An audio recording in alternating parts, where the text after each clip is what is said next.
point is if students can answer our questions by just going to Google and saying, putting the question into Google and getting a perfectly reasonable response to that question, which would actually give them a good mark, then again, I'd be saying we're asking the wrong question.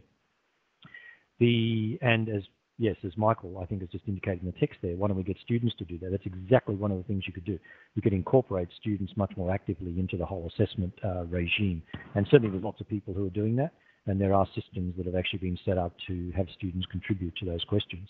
The issue there, of course, is you actually need to get them to critique those, and you actually need to get them to critique the responses of other students to those questions as well. And so the three, I guess, things I've got here about copying, going to Google, or just guessing, then we need to rethink those questions. And that's when we start moving into these more meaningful questions, these bigger tasks that we set students. So what I want to do now is actually start moving on to looking at some actual assessment. I think we've set the scene now as to what a lot of the issues are. Okay, what do we do about some of these things? So now what I want to do is talk about Assessment 2.0.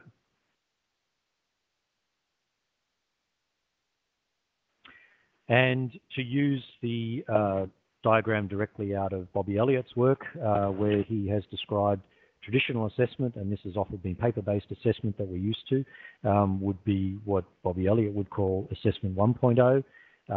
Computer assessment that we do at the moment inside learning management systems. So if you've got a Blackboard or a Moodle or a WebCT or a Sakai or something like that, that's what Bobby Elliott, and I'm interpreting, again, what Bobby Elliott will say, is that that's Assessment 1.5.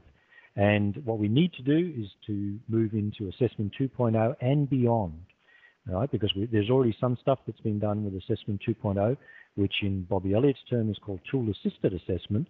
And I'm going to show you some variations on, and this is not necessarily Bobby Elliott's definition of tool-assisted assessment.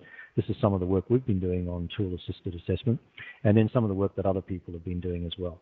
And that's where we want to move into interactive assessment, e-assessment, and also into virtual worlds and to role plays and scenario-based learning and things like that. So let me start moving on with some of the work here.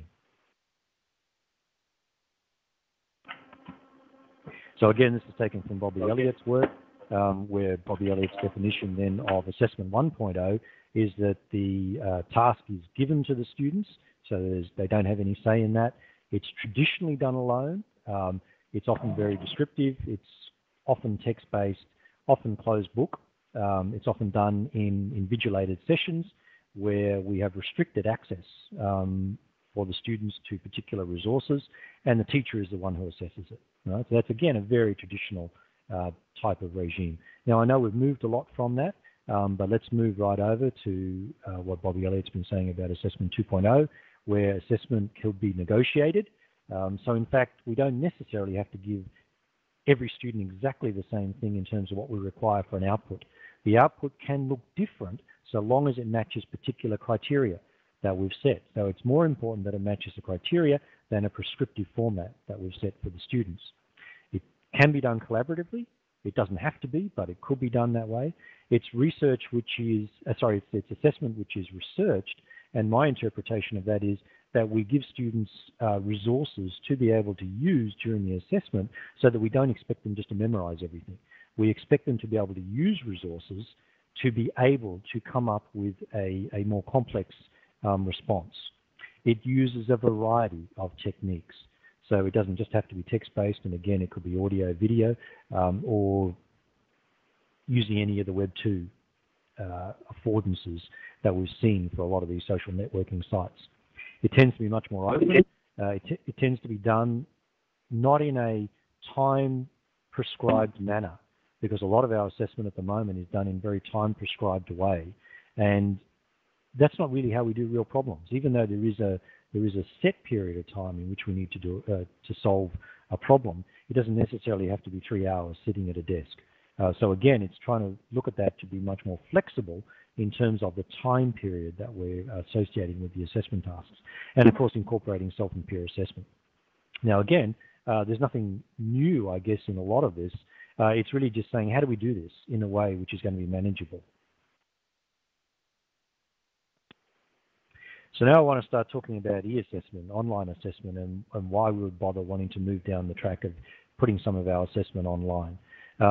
And some of these reasons is that are that they offer new possibilities. What are these new possibilities? We can immerse students in an environment which is much richer. So we're not requiring them just to sit there and think of things out of their head.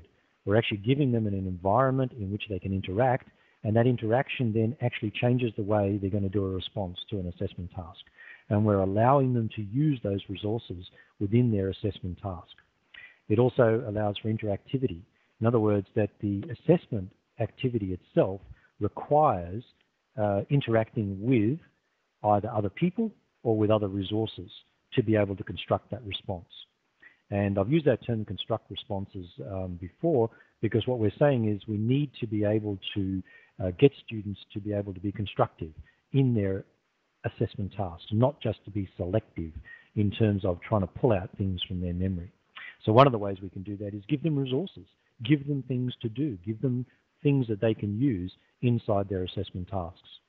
The e-assessment also has obviously the enhanced ability to be able to use social interactions, but not for trivial purposes. When I'm talking about social interactions here, I'm talking about actually leveraging off social interactions with other people to be able to help them construct a response.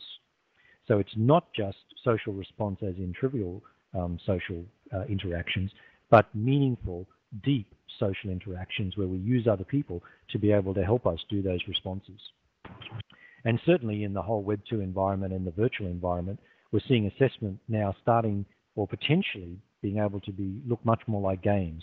And although we won't talk about games in any detail in this particular talk, one of the other webinars or some of the other webinars we'll be doing are around game-based learning and game-based assessment, because it's a really interesting area when you look at game theory and then you start mapping game theory onto learning theory and assessment theory, and you think about what happens inside a game. So again, yeah, and I agree. I mean, we're not necessarily saying anything particularly new here. A lot of people have said these things before.